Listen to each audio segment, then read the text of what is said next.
Bom dia, querida igreja, ouvintes e amigos que estão assistindo e acompanhando os nossos cultos virtuais. Estamos aí mais uma vez com uma manhã agradável e quero convidar vocês a participar desse culto com o coração aberto, que vocês possam realmente ouvir o que Deus tem a nos dizer. Eu gostaria de começar amanhã, hoje, lendo um texto bíblico. São vários versículos do capítulo 7, mas eu também não vou estender muito os comentários, porque o texto fala por si próprio. Eu leio a Bíblia nova, viva em português, que diz de Mateus capítulo 7, e alguns versículos desse capítulo, não é o capítulo todo, mas eu vou ler, vocês podem ler o capítulo todo depois. Diz assim: Não julguem, e assim vocês não serão julgados. Porque como vocês julgarem os outros, vocês também serão julgados. E a medida que usarem, também será usada para medir vocês. E por que se preocupar com um cisco no olho de um irmão, quando você tem uma tábua no seu próprio olho? Você dirá: amigo, deixe-me ajudar a tirar esse cisco do seu olho, quando você mesmo nem pode enxergar por causa da tábua que está no próprio olho. Hipócrita! Livre-se da tábua primeiro, assim você poderá enxergar para poder tirar o cisco do olho do seu irmão. Peçam e vocês receberão aquilo que pedirem. Procurem e vocês acharão. Batam e a porta se abrirá. Pois todo aquele que pede, recebe. Qualquer um que procura, acha. Se vocês baterem, a porta será aberta. Façam aos outros aquilo que vocês querem que eles façam a vocês. Isto é, em poucas palavras, o ensino da lei de Moisés e dos profetas. Só se pode entrar no céu pela porta estreita. O caminho que leva para a perdição é amplo, e sua porta é bastante larga. Multidões escolhem passar por ela. Mas a porta que leva à vida é estreita, e o caminho é apertado, e poucos o encontram. Cuidado com os falsos profetas, que vêm disfarçados em peles de ovelhas, mas são lobos devoradores. Vocês podem descobri-los pela maneira como agem, assim como podem identificar uma árvore pelo seu fruto. Vocês nunca confundirão uma videira com um espinheiro, ou figos com ervas daninhas. Uma árvore boa nunca dá frutos que não se podem comer. Assim, o meio de identificar uma árvore ou uma pessoa é pela qualidade dos seus frutos. Nem todo aquele que se refere a mim como Senhor entrará no reino dos céus. A questão decisiva é se a pessoa faz a vontade do meu Pai, que está nos céus. No dia do juízo, muitos me dirão: Senhor, Senhor, não profetizamos a seu respeito e usamos o seu nome para expulsar demônios e para fazer muitos milagres? Mas eu responderei: vocês nunca foram meus. Vão embora, porque as suas obras são más. Existem aqui nesse texto vários temas, vários assuntos, porque ele é o final. Na verdade, Jesus já vem falando sobre mais assuntos nos capítulos 5 e 6 e o 7, que é o conhecido Sermão do Monte. E poderíamos tirar muitas mensagens desses 3 capítulos apenas. E diz aqui no final desse texto que o versículo que eu não li, que diz que as pessoas estavam maravilhadas por aquilo que Jesus ensinou, porque ele parecia que ensinava com autoridade e não assim como faziam os mestres da lei. O que eu gostaria de ressaltar aqui para nós hoje é o seguinte: a maneira como vivemos faz diferença. Não pense que só porque você diz que é cristão, você é realmente cristão. Nós temos tratado isso numa série de mensagens, né? Você é um cristão verdadeiro? A pergunta que nós fizemos, justamente por causa desse versículo, desse último que eu li, que é no dia do juízo, muitos virão e dirão: Senhor, mas nós fomos no culto, nós assistimos todos os cultos virtuais, Não, Jesus diz: vocês nunca foram meus, vão embora porque as suas obras são más. Então, pelo que eu li também, né, a questão de não julgar os outros, de não enxergar as próprias falhas e sair condenando todo mundo, e vendo, você está fazendo isso errado, você está fazendo isso. Não. E a maneira também, o resumo da lei que Jesus leu ali, façam aos outros aquilo que vocês querem que seja feito a vocês. É o resumo da lei. Ou seja, se eu amo ao próximo, eu também serei amado pelos outros. A maneira como vivemos faz diferença. Assim como ele também deu o exemplo dos frutos, né, da árvore, uma boa árvore nunca vai dar fruto ruim. E uma árvore ruim, pelo outro lado, também não vai dar frutos bons. Então, pela qualidade dos frutos da nossa vida cristã, é que os outros vão poder ver quem realmente somos. A questão principal não é ser um religioso ou um bom religioso que tem aparência de santo, mas sim ser um verdadeiro cristão, que mostra frutos reais, que faz a vontade de Deus, mesmo quando não tem ninguém olhando, e que ama o próximo como a si mesmo. Alguém que é íntegro e que vive o que prega. Então, o meu desejo para vocês nessa manhã é que vocês possam realmente ser assim, íntegros, cristãos verdadeiros, pessoas que vivem aquilo que pregam. Ser um bom cristão significa ser um bom cristão sempre. Escolher o caminho estreito. Nem sempre a caminhada vai ser fácil. Na verdade, muitas vezes vai ser difícil. Nós estamos justamente passando por essa pandemia geral e mundial, e para muitos custa obedecer algumas poucas regras, né? Tudo bem, a gente tem que se anotar para ir para o culto, mas qual é a importância? Realmente você gasta talvez 30 segundos do teu tempo e pode se anotar. Tudo bem, temos que vestir a máscara aí durante essa 1h30 no culto, mas também qual a diferença? Vai mudar muito? Você vai morrer nessa 1 hora? Só se for de outra coisa, mas não pelo uso da máscara. Nós tendemos a fazer algo grande de coisas pequenas, né? Talvez, mas na verdade eu acho que eu sei por quê. Porque o ser humano tem a tendência de ser rebelde, né? Desde Adão e Eva já foi assim.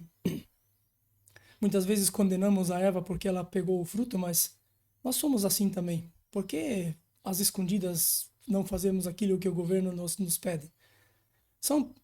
Tudo bem, podemos dizer vários motivos que por esse e tal, mas na verdade são coisas pequenas. E se nós não podemos nem obedecer essas coisas pequenas, como não vamos dizer que queremos obedecer os grandes mandamentos de Deus, que é ser humilde, amar o próximo como a si mesmo, que é dar ao outro a preferência.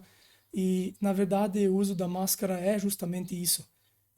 Eu dizendo para você, meu irmão, eu amo você, ou minha irmã, eu amo você e eu não quero contagiar você com aquilo que eu talvez esteja conduzindo no meu corpo. Então é uma questão de respeito, de amor ao próximo, e quem sabe se a gente começar a ver a nossa vida mais como alguém que quer fazer a vontade de Deus e quer chegar no céu e quer chegar um dia e não escutar essas palavras de Jesus que ele nos manda embora porque a gente só teve a aparência de ser cristão, isso eu realmente não gostaria.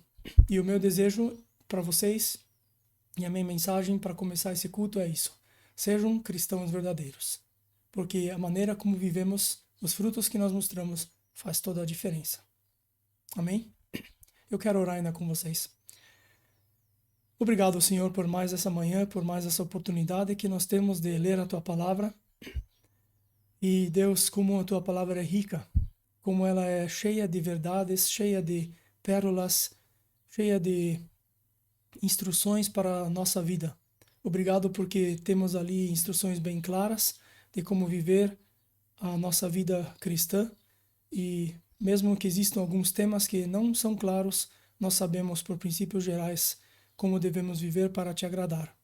Eu te peço que você abençoe esse culto, esteja com cada um que está ouvindo esse culto, seja aqui no virtual ou ali no presencial, que você realmente fale aos nossos corações, Senhor. Que nós possamos sair daqui transformados através das músicas e da mensagem e tudo mais que acontecer, que você realmente fale a cada um individualmente aquilo que ele necessita ouvir. Obrigado, Senhor, mais uma vez. Obrigado também porque nossa terra aqui recebeu aquela água e aquela chuva tão abençoada. Ontem estivemos visitando nosso campo e vendo como a natureza está florindo, o pasto crescendo daquela terra seca, aquele verde tão gostoso, tão agradável. Dessa forma nos sentimos hoje de manhã, Senhor, restaurados, revigorados, e te pedimos que você nos abençoe. Em nome de Jesus. Amém. Sim, agora nós queremos cantar algumas músicas. Hoje nós não estamos na câmera, mas minha esposa e eu nós preparamos 3 músicas para louvar ao Senhor. E elas são músicas de louvor, são músicas que nos dizem, Senhor, muito obrigado, né? A primeira música que queremos cantar é Hoje é tempo de louvar a Deus. Que Deus realmente possa ouvir esse louvor de nós. Hoje é tempo e vamos cantar, vamos louvar, né? Bater palmas ali junto, ali onde você se encontra, que Deus possa realmente ser glorificado.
A próxima música que iremos cantar é uma música que faz tempo não cantamos, é aquela música Deus, Somente Deus. E diz ali, toda a criação se erga para dar louvor somente a Deus.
E como não poderia ser que depois de tanto louvor, de tanto nós dizermos a Deus quanto Ele é importante para nós, que tal não fazer isso também de forma prática?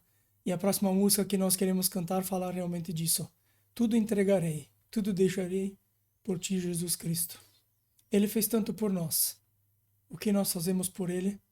Cante essa última música, se puder, com os olhos fechados. Se não, leia. Cante a Deus e diga a Ele isso que você irá cantar. Tudo entregarei por ti, Jesus.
Que assim seja, que nosso coração possa estar realmente aberto e disposto a se entregar a Jesus.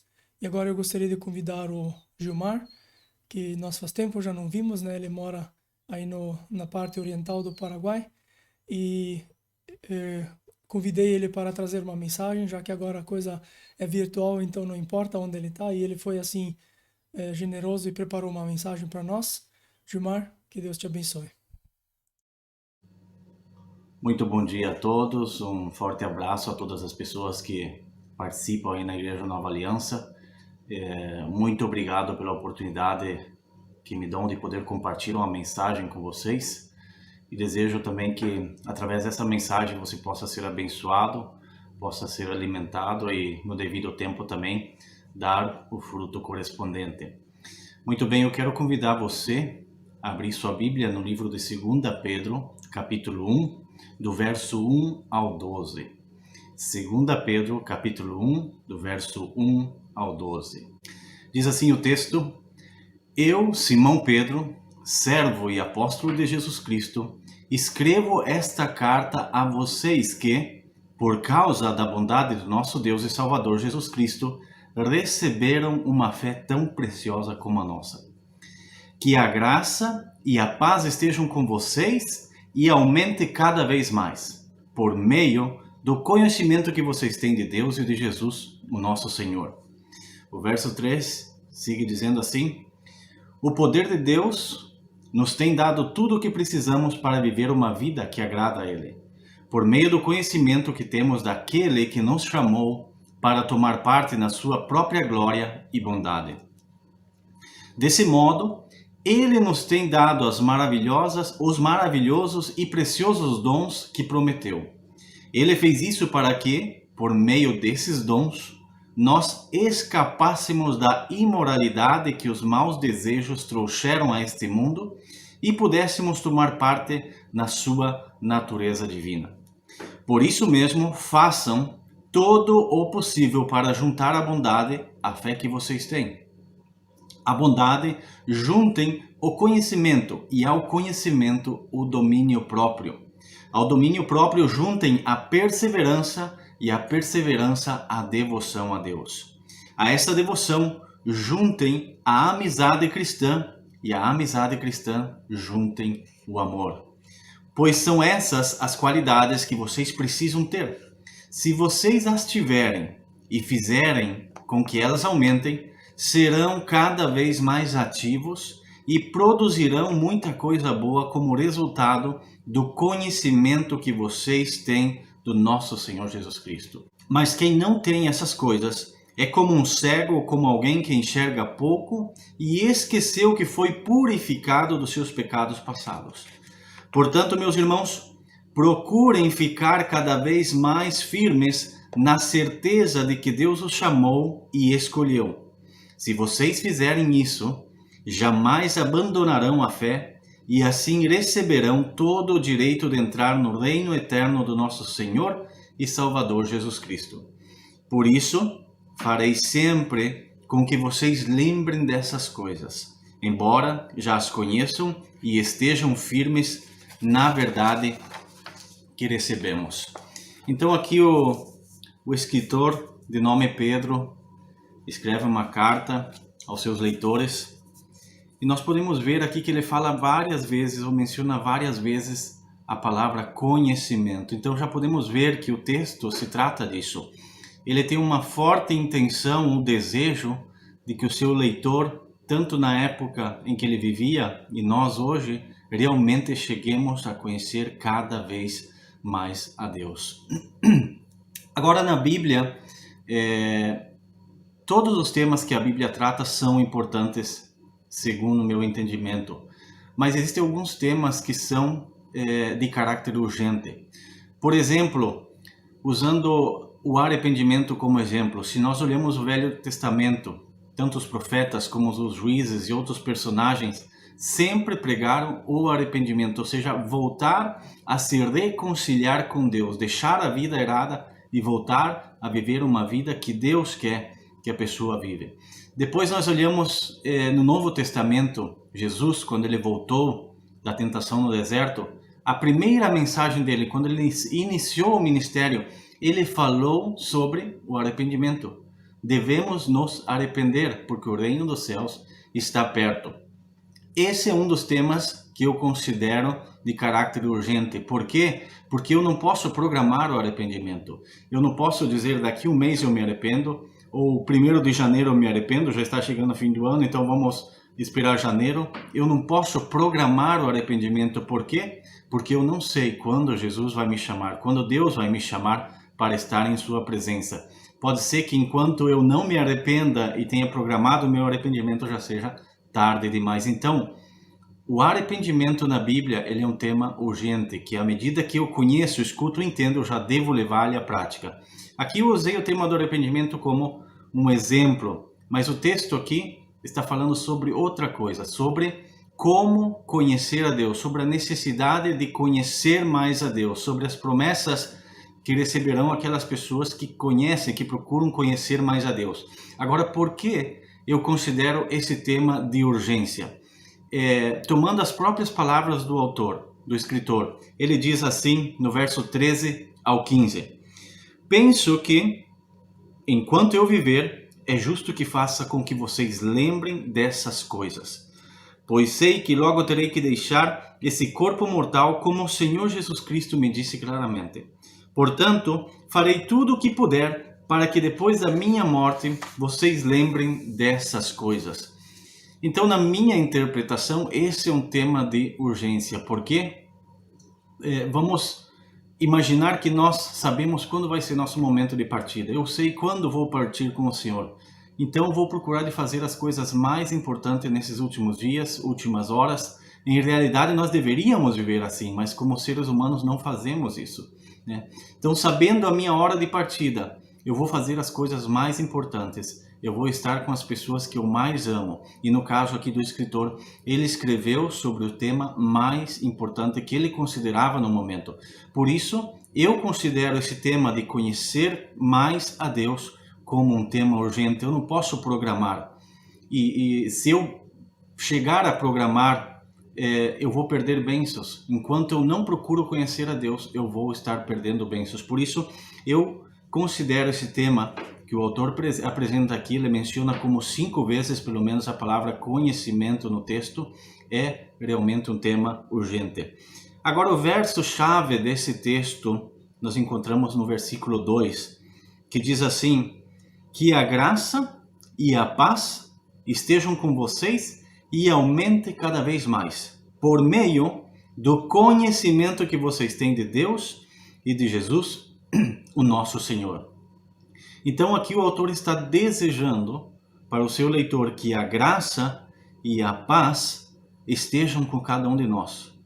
E que elas vão aumentar à medida que nós conhecemos mais a Deus. Então ele diz assim, que quanto mais eu conheço a Deus, mais graça e mais paz eu vou experimentar. Aqui ele fala de um conhecimento que sempre está movendo-se em direção ao que deseja saber. Ou seja, eu desejo saber mais de Deus, eu desejo conhecer mais a Deus. Então sempre vou estar me movendo em direção a isso, procurando, estudando, praticando, tentando entender e conhecer mais a Deus. Nós, com nossa mente limitada, jamais vamos poder conhecer e entender a Deus em sua plenitude. Mas nós podemos cada dia conhecer um pouquinho mais a Deus. E nessa caminhada, tentando conhecer cada vez mais a Deus e levando algumas coisas em prática, que aqui o autor vai mencionar depois, eu cometo menos pecado, eu experimento mais graça e eu experimento mais paz em minha vida. Então podemos afirmar que nesse caminho contínuo de buscar a conhecer mais a Deus, de acordo ao autor aqui, eu experimento mais graça e mais paz em minha vida. Tenho dividido essa mensagem em 4 pontos que eu quero compartilhar com vocês. Em primeiro lugar, o autor apresenta algumas condições para que nós possamos realmente conhecer mais a Deus. Em segundo lugar, ele nos faz uma exortação a viver uma fé prática. Em terceiro lugar, eu posso aprender, eu posso saber se sou realmente uma pessoa que estou procurando conhecer a Deus. Como eu sei que você é uma pessoa que está procurando conhecer a Deus. Então, nesse ponto, vamos explicar um pouco isso. No ponto 4, nós vemos que existem também promessas para quem procura conhecer mais a Deus. Eu tenho lido o versículo 2 como o verso-chave desse texto, mas eu quero começar com o versículo 1, que diz assim: Eu, Simão Pedro, servo e apóstolo de Jesus Cristo, escrevo esta carta a vocês que, por causa da bondade do nosso Deus e Salvador Jesus Cristo, receberam uma fé tão preciosa como a nossa. Aqui o autor fala sobre humildade. Por que humildade? Porque ele se reconhece como um servo de Jesus Cristo. Ele sabe, eu sou um servo de Jesus Cristo, eu estou a serviço de Jesus Cristo, eu estou à disposição de Jesus Cristo. Pedro se autodenomina servo de Jesus Cristo. E vemos que na Bíblia tanto a palavra servo como escravo, elas vão meio de mão dadas, quase significam a mesma coisa. Eu estou a serviço de Cristo, assim como um escravo está a serviço do seu amo. É um título que realmente parece humilhante. Ninguém quer ocupar um cargo de servo, ninguém quer ocupar um cargo de escravo. Mas aqui vemos um grande homem de Deus se chamando ele próprio, se autonomeando como servo de Jesus Cristo. Nós vemos na Bíblia vários personagens importantes que fizeram grandes coisas para Deus e foram reconhecidos tanto por Deus como por outras pessoas como servos de Deus. Temos como exemplo Moisés, que foi um grande líder, liderou o povo de Deus e Deus o chamou de seu servo. Moisés sabia que ele era servo de Deus. Vemos na vida de Moisés humildade. Vemos também Josué, aquele que foi um grande general, liderou várias batalhas, grandes conquistas. Ele é reconhecido como servo de Deus. Por quê? Porque ele fez o que Deus mandou e não necessariamente o que ele queria fazer. Ele entendeu que ele estava a serviço de Deus, ele deveria fazer a vontade de Deus. Vemos também Davi, um dos maiores reis, foi também considerado e chamado servo de Deus. Davi, com todo o seu poder, com toda a sua majestade, com toda a sua riqueza, com todo o poder militar que ele tinha, ele sabia: eu sou um servo de Deus. Então, independente da posição que esses personagens ocupavam na história do Antigo Testamento, vemos que eles entendiam que eram servos de Deus e estavam a serviço dele. Nós vemos no Novo Testamento Paulo, sabemos quem era Paulo, conhecedor da lei, enquanto a lei irrepreensível. Então era alguém que cumpria a lei ao pé da letra, mas quando teve um encontro com Jesus, ele entendeu: eu sou servo de Cristo, eu devo fazer aquilo que Cristo, aquilo que Deus quer que eu faça em minha vida. Vemos os profetas no Antigo Testamento sabiam que eram enviados por Deus, faziam o que Deus encomendava a eles fazer. Então eles entendiam também que eram servos de Deus. E nós hoje, como cristãos, como seguidores de Cristo, nós devemos também ter a humildade de reconhecer que somos servos de Deus. Então essa é uma das primeiras condições que nós devemos reunir para poder ou começar a conhecer a Deus. A humildade, humilhar-nos diante de Deus e reconhecer: sem Deus não sou nada, sem Jesus não sou nada, eu estou a serviço de Jesus Cristo e quero que se cumpra a vontade de Deus em minha vida. Agora, o que significa ser servo? Ser escravo de Deus. Somos propriedade de Deus, assim como, por exemplo, as ferramentas que eu tenho ou você tem, eu faço e uso elas da maneira que eu acho melhor. Assim é Deus com nós. Nós somos ferramentas em suas mãos. Ele nos usa da maneira que ele acha melhor que deve usar-nos. Ser servo de Deus também significa que nós estamos disponíveis. Quando Deus precisa de nós, nós devemos estar aí para servir, para obedecer a Ele. Talvez eu vá um pouquinho ao extremo, mas poderia dizer que o cristão não tem direitos próprios. Por quê? Porque entregou todos os seus direitos, desejos e sonhos a Deus. Em Gálatas 2:20 diz: já não sou eu quem vivo, mas é Cristo quem vive em mim. E a vida que eu vivo nesse corpo, eu vivo por fé naquele que se entregou e morreu por mim. Então essas palavras declaram e afirmam que já não somos nós quem vivemos. Já não fazemos, ou não deveríamos, porque sabemos que na prática nem sempre é assim, não deveríamos fazer aquilo que nós queremos. Como servos de Deus, devemos fazer aquilo que Deus quer que nós façamos. Nós vemos que no Antigo Testamento ou na história da humanidade há existido escravidão. E o escravo não tinha direito próprio, não tinha tempo próprio, não tinha decisões próprias. E talvez usando o exemplo do escravo, vamos muito a um extremo, mas pode nos ajudar a entender o que significa ser um servo de Deus. Eu estou ali disponível e disposto a ser usado para Ele.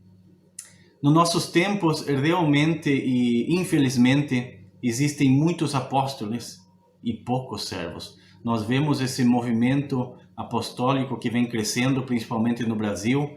Muitos e muitos autodenominados apóstolos, pessoas consagradas, sendo consagradas ao apostolado.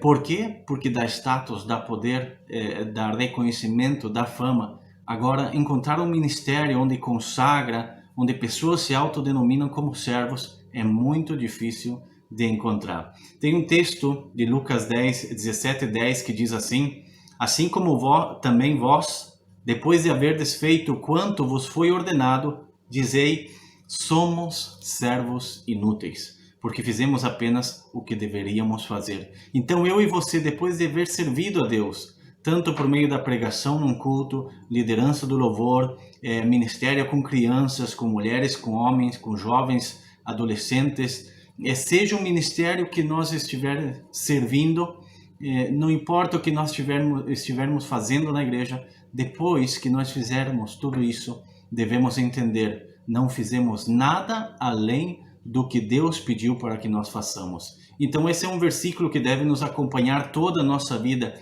para entender que nós somos servos de Deus. E quando o orgulho de repente quer tomar conta da nossa vida, lembrar, servo inúteis somos nós. Por quê? Porque não fazemos nada além daquilo que Deus nos tem pedido para fazer realmente.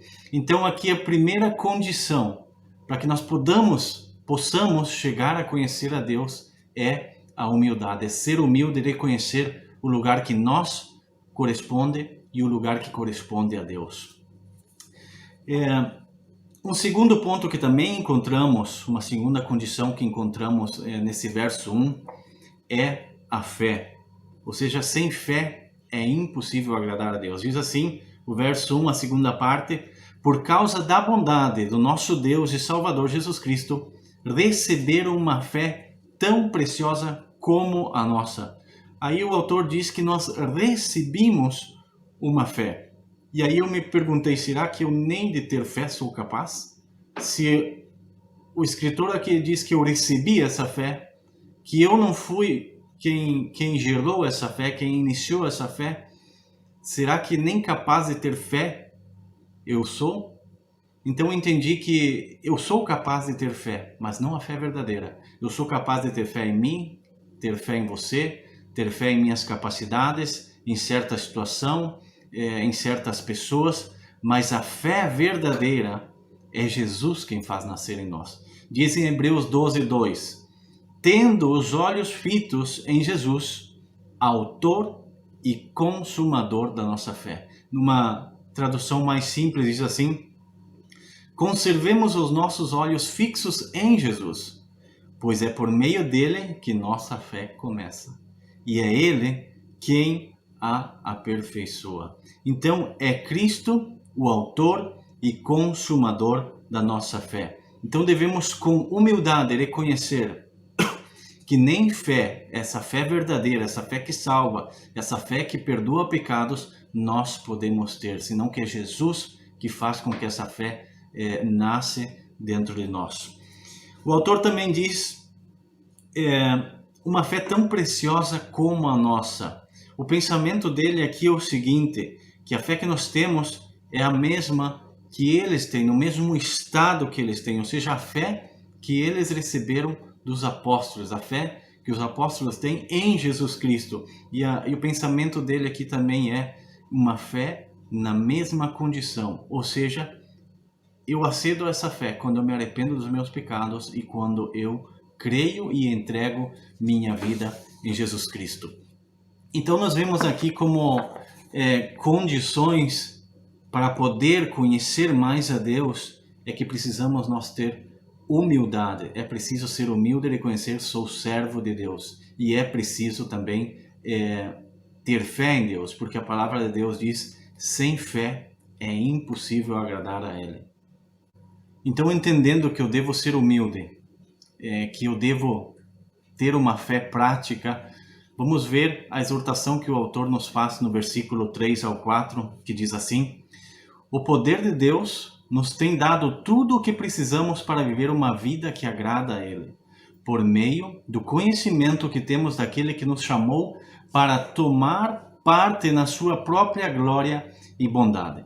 Desse modo, Ele nos tem dado os maravilhosos e preciosos dons que prometeu.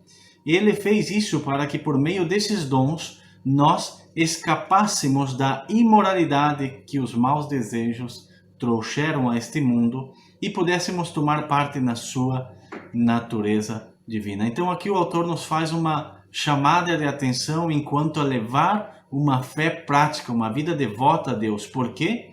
Porque Deus nos tem dado tudo o que nós precisamos para levar uma vida que agrada a Ele. Como crentes, como cristãos em Cristo, temos o desejo de estar na eternidade. Temos o desejo de parar de sofrer nesse mundo, de escapar da doença, de escapar das dificuldades, ir e viver com Cristo na eternidade, um lugar de paz, sem dificuldade, sem problema, onde nós podemos viver realmente bem na presença de Deus, temos essa mentalidade nós queremos, como cristãos, já que chegue esse momento. E aí corremos o perigo de esquecer que nossos pés ainda estão aqui nessa terra. Então o autor, aqui ele nos diz, em outras palavras, que Deus tem me equipado a mim, tem equipado a você com dons para poder viver uma vida que realmente agrada a Ele. Então nós não temos desculpa, porque agora já sabemos que Deus nos tem capacitado e equipado para viver uma vida que agrada a Ele. Então devemos buscar um equilíbrio entre o desejo de estar na eternidade com Cristo e a nossa realidade aqui. Enquanto estivermos aqui, devemos viver uma fé prática, uma fé viva, que as pessoas possam ver e sentir o desejo de ter também essa fé. Então, no primeiro ponto falamos sobre a humildade e a fé como condições para conhecer a Deus, e no segundo ponto o autor nos exorta a levar uma fé prática. Por quê? Porque Deus nos tem dado tudo o que precisamos para viver uma vida que agrada a Ele. Então, chegando no terceiro ponto, nós vemos aqui que o autor nos ajuda a saber se nós estamos realmente procurando conhecer a Deus, nos ajuda a saber se realmente o meu irmão ou aquela ou a outra pessoa realmente está procurando conhecer a Deus. Aqui o autor nos dá uma lista de várias coisas que nós devemos reunir, que são provas de de que uma pessoa está realmente procurando conhecer a Deus. Um dado interessante é que o tema das listas na Bíblia é bastante interessante e não muito diferente da nossa atualidade, quando os livros, certos livros são caros e difíceis de conseguir. Naquela época também era assim. Então, quando um aluno tinha a possibilidade de aceder a um livro, de poder ler um livro, ele procurava de memorizar algumas partes desse livro, desse escrito, dessa escritura. E nós vemos na Bíblia, principalmente no Novo Testamento, que se manifesta essa prática. Por exemplo, Gálatas 5:22, os frutos do Espírito Santo, o autor, podemos perceber que ele tem memorizado certa lista. Vemos também em 1 Timoteu 6:11, onde diz assim: você, porém, homem de Deus, fuja de tudo isso e busque a justiça, a piedade, a fé, o amor, a perseverança, a mansidão. Aí então vemos dois exemplos de listas que foram memorizadas em algum momento e depois acrescentadas em cartas escritas a outros leitores. E aqui em 2 Pedro capítulo 1, no verso 5 ao 7, nós vemos uma lista também que possivelmente esse autor tem memorizado em algum momento e agora ele põe por escrito também nessa carta. Diz assim: por isso mesmo, façam todo o possível para juntar à bondade a fé que vocês têm. À bondade juntem o conhecimento e ao conhecimento o domínio próprio. Ao domínio próprio juntem a perseverança e à perseverança a devoção a Deus.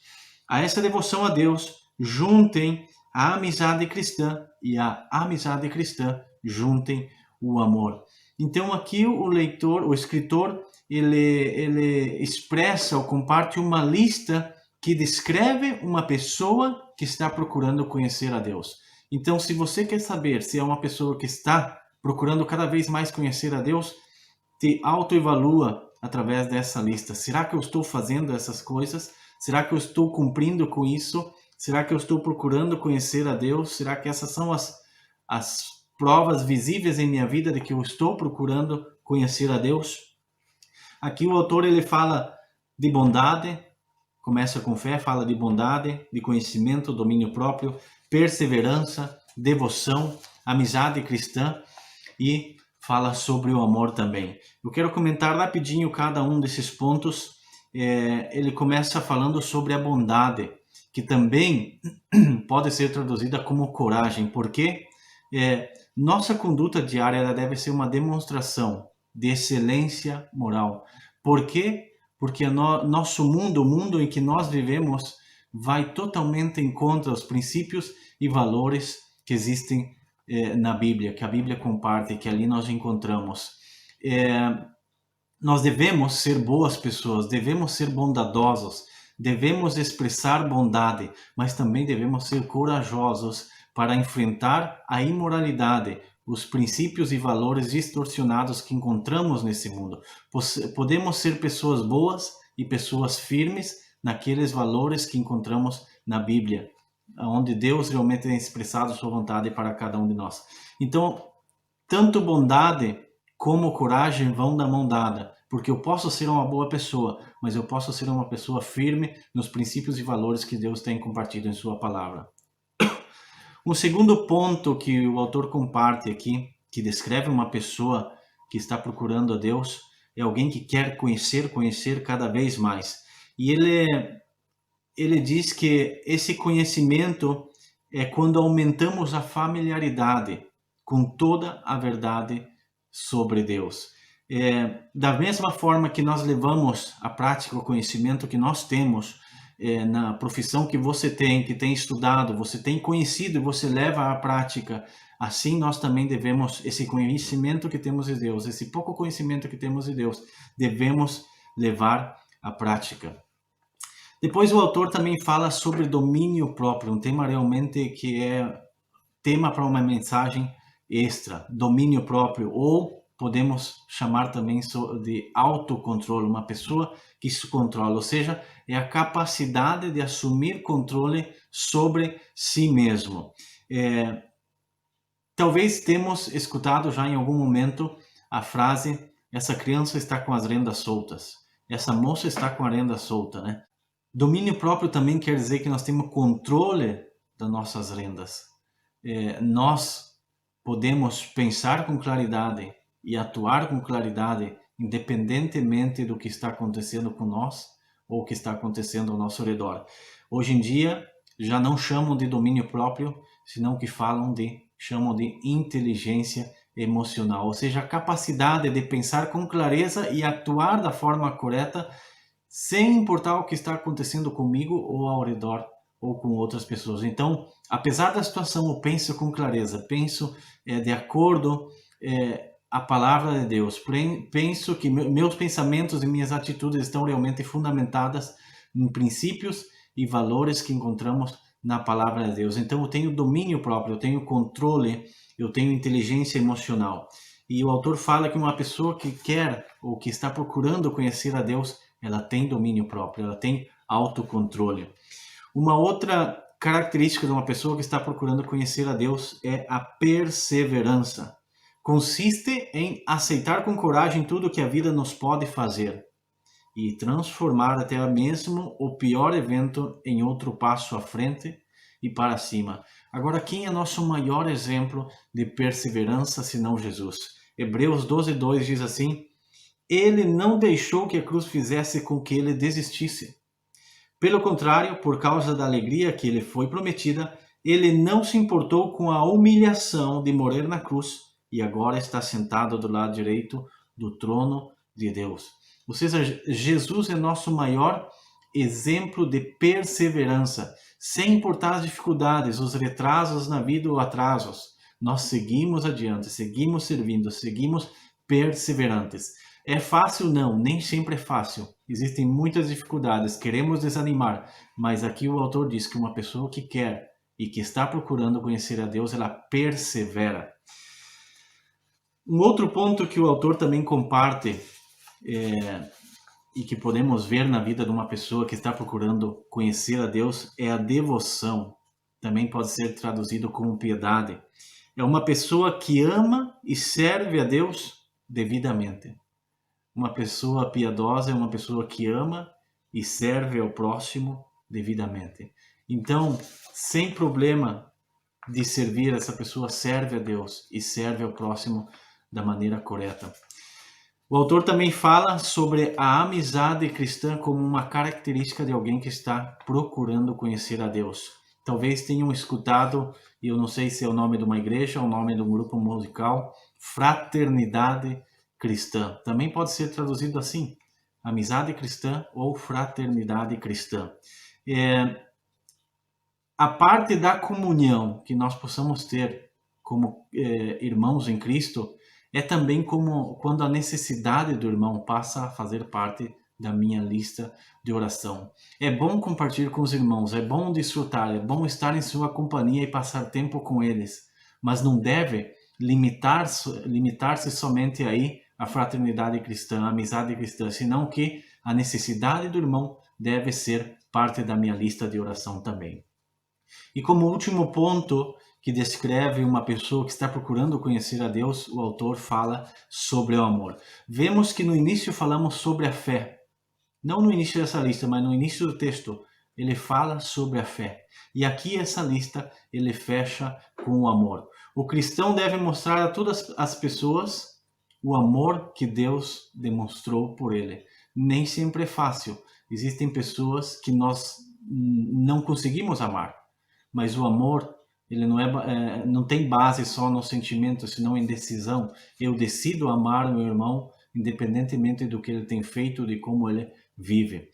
Podemos nós limitar a fraternidade ou a amizade cristã àqueles irmãos que são membros da igreja, o corpo de Cristo ali na igreja. Agora, o amor nós não podemos limitar. O amor deve ser tanto para com os que estão com nós em Cristo, como para com aqueles que estão longe de Cristo. A amizade cristã nós podemos limitar a um grupo determinado, mas o amor não deve ser limitado, ele deve ser demonstrado a toda pessoa que precisa conhecer o amor de Cristo. Passando então agora para o quarto ponto, onde o autor comparte promessas que vão receber aquelas pessoas que procuram conhecer a Deus. Diz assim no verso 8, pois são essas as qualidades que vocês precisam ter. Ou seja, a lista que ele sem compartilha no ponto 3. São essas as qualidades que vocês precisam ter. E ele diz, se vocês as tiverem e fizer com que elas aumentem, serão cada vez mais ativos e produzirão muita coisa boa. E no verso 11, diz assim também uma promessa, se vocês fizerem isso, jamais abandonarão a fé. E assim receberão todo o direito de entrar no reino eterno do nosso Senhor Jesus Cristo e Salvador. Então aqui a promessa é que nós vamos ser muito produtivos, vamos dar muito fruto e muito fruto bom que dê realmente glória a Deus. E a parte disso ele diz que nós nunca vamos abandonar a fé se cada vez procuramos conhecer mais a Deus. Porque quanto mais conhecemos a Deus, mais graça e mais paz nós experimentamos. E não vamos ter uma fé morta, senão uma fé viva, uma fé prática. E ele diz que vamos receber o direito de entrar no reino eterno do nosso Senhor e Salvador Jesus Cristo. Então aqui no ponto 4, essas são as promessas que nós encontramos, que o autor comparte aqui, realmente que nos dá muita alegria e muita esperança. Então, resumindo a mensagem que encontramos em 2 Pedro, do verso 1 ao 15, primeiramente o autor apresenta condições para conhecer a Deus, que são a humildade e são a fé. Eu preciso reconhecer que não sei nada de Deus e devo conhecê-lo. Eu preciso reconhecer que estou ao serviço de Deus, que sou servo de Deus. Preciso ter humildade e preciso ter fé, porque sem fé é impossível agradar a Deus. No segundo ponto, ele nos exorta a levar uma vida de fé prática. Ele diz que Deus tem nos dado tudo o que nós precisamos para viver uma vida que agrada a Ele. Se a palavra de Deus diz isso, então é verdade e nós devemos crer. Não devemos buscar desculpa, mas sim devemos entender. Deus nos tem capacitado, Deus nos tem dado dons, Deus nos tem dado talentos, Deus nos tem dado habilidade, Deus nos tem dado a vida. Ele nos tem dado tudo o que nós precisamos para viver uma vida que agrada a Ele. Depois vemos que nós devemos realmente esforçar-nos para levar à prática essa lista que o autor apresenta aí. É uma lista que nos ajuda a saber se realmente somos pessoas que estamos procurando conhecer a Deus ou não. Se realmente as pessoas que nós conhecemos, que se dizem ser cristãos, seguidores de Cristo, são pessoas que estão procurando conhecer a Deus. E ele diz, por isso mesmo façam todo o possível para juntar a bondade, a fé que vocês já têm, e a bondade junte o conhecimento, e ao conhecimento o domínio próprio, ao domínio próprio junte a perseverança, e a perseverança a devoção a Deus.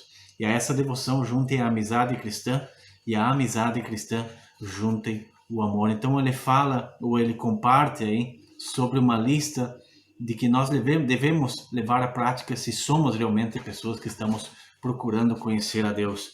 E por último, encontramos promessas, ou seja, existem condições, existem coisas que nós devemos fazer, mas Deus nunca deixa, através dos escritos dos seus servos, de nos deixar e nos dar promessa. E aqui encontramos as promessas, uma das promessas no verso 8 que diz, se vocês as tiverem, fizerem com que elas aumentem, ou seja, essa lista que o autor comparte, seremos cada vez mais ativos e vamos produzir muita coisa. Então, essa é uma das promessas de Deus que encontramos aqui nesse texto, que vamos ser ativos, que vamos dar muito frutos que glorifiquem realmente a Deus. E uma segunda promessa que ele nos dá é que nós nunca vamos abandonar a fé, nunca vamos abandonar a Deus, porque à medida que vamos conhecendo a Deus, vamos querer conhecê-lo mais e mais, e nesse caminho de conhecer a Deus, vamos estar experimentando mais fé e mais graça. E a nossa ampla entrada no reino eterno do nosso Senhor Jesus Cristo está assegurada. Então, irmãos, desejo que essa mensagem tenha ficado clara para vocês, um texto no qual eu tenho meditado, um texto onde encontramos condições para começar a agradar a Deus. Vemos que devemos levar uma fé prática, vemos uma lista de pessoas, características das pessoas que estão procurando conhecer a Deus, e Deus não deixa de dar suas promessas também ali. Então, meu desejo é que essa mensagem realmente possa ser de edificação para você, que no momento certo o Espírito Santo possa usá-la para te mostrar onde precisa melhorar, para mostrar onde eu preciso melhorar. E tanto o desejo do autor como o meu ao ler essa mensagem, o desejo para mim e para você, é que a graça de Deus e a paz aumentem na tua vida à medida que tu vai conhecendo mais a Deus. Então, muito obrigado pelo tempo, pela atenção, e desejo que Deus realmente abençoe vocês. Muito obrigado por essas palavras, realmente uma mensagem profunda, um texto que reforça também aquilo que eu já mencionei na introdução. Devemos ser cristãos verdadeiros, essa é o resumo, né, a resposta. Todos aqueles frutos, aquilo que ele mencionou também na mensagem, uma pequena prova de que, ou pequeno teste de que, como nós podemos provar se somos ou não cristãos. Obrigado por essas palavras, e eu desejo a vocês que vocês tenham um bom domingo, uma boa semana. Para todos aqueles que têm escola, pelo menos nas nossas escolas alemãs, eu não sei como são as outras, mas é a última semana, e que vocês tenham força, né, para aguentar, provavelmente muitas provas e muitas últimas tarefas para enviar, e tudo como foi esse ano meio doido, né, na parte escolar. E eu desejo forças para vocês, que Deus abençoe a semana de vocês, e lembre-se, sejam verdadeiros cristãos. A maneira como você vive faz diferença. Que Deus te abençoe.